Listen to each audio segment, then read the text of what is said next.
If I could remove two things from black culture right now, it would have to be group thinking and emotional decision making for starters. Because let's keep it a stack real quick. Black people are emotional first by default, especially black women.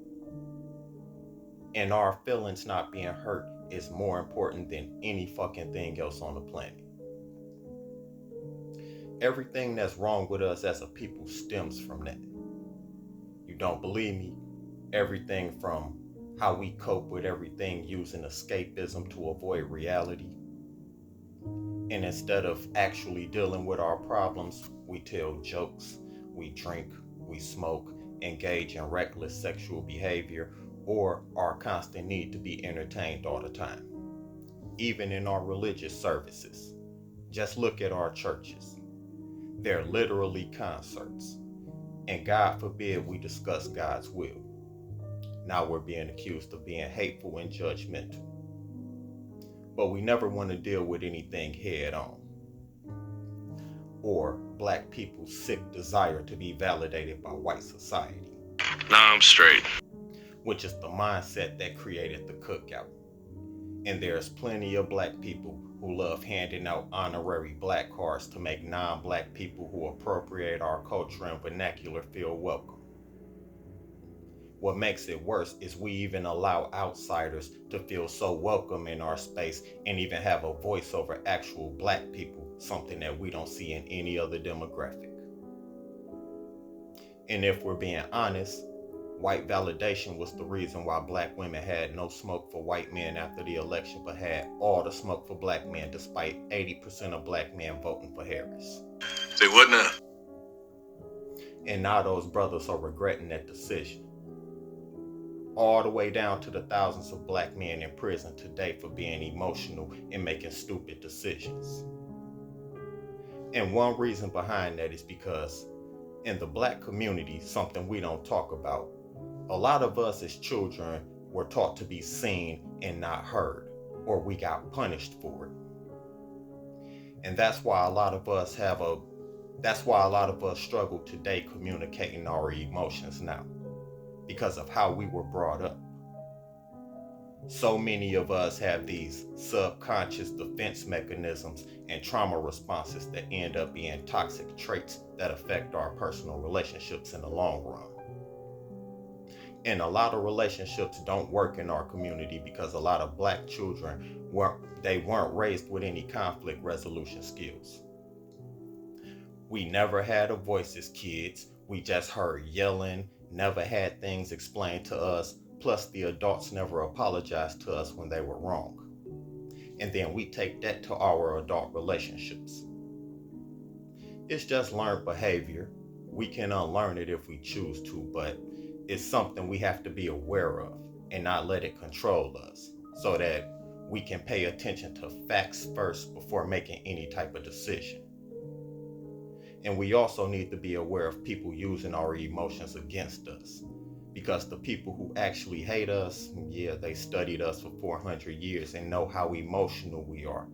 On top of that, they know how easy it is to manipulate an emotional person. That's why the Democratic Party panders to black people the way they do. That's why they come to us right now with fried chicken and watermelon, show up to our churches to take pictures, and make promises they don't keep. Yet we keep allowing them to do it. And as a result, they don't have to waste any money investing in our communities because we always vote blue no matter who, right? Then there's group thinking. And sadly, we as black people have a herd-like cult mentality. And identity politics only encourages that psychosis even more, which is a fundamental flaw in the pro-black ideology.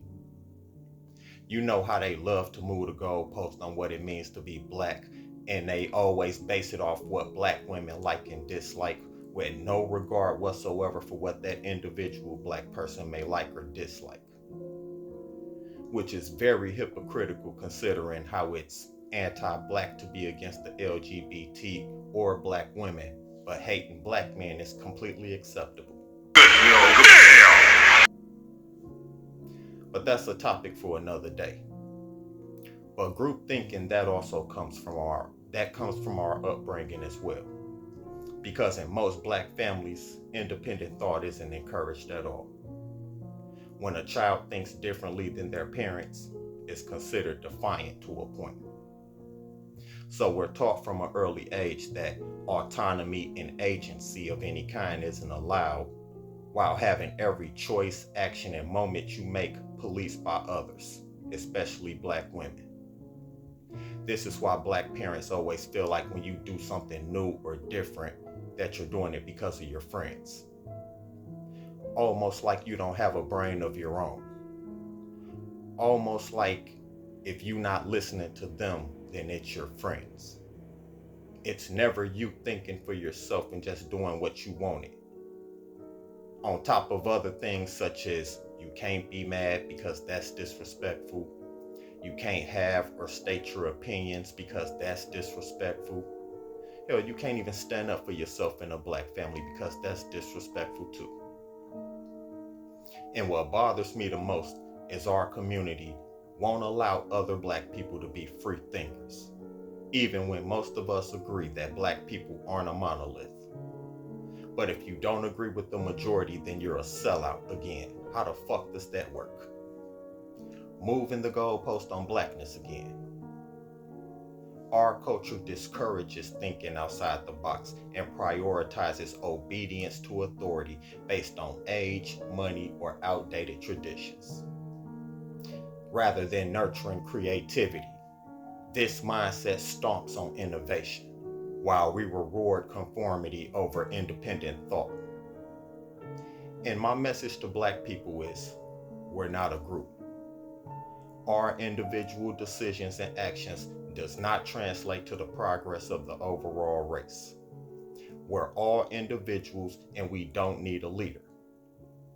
Your individual mindset and decisions alone is what's going to determine your progress in life. Nothing else. Stop thinking with a group mindset and start thinking as an individual. Group thinking and emotional decision making has gotten black Americans how far? Did you know it's easier to control and manipulate a group than it is to control an individual? And the sooner these delusional liberals accept that the idea of black unity is a pipe dream, the better. Because black people are not some homogenous group with uniform-like thinking. We're a very diverse group of people who have different views on a number of issues. And race is not a solid basis for unity alone. Shared values are, and to think you guys would know that. But leave a like, comment, and subscribe to the channel if you please. I'll catch y'all on the next one. Peace.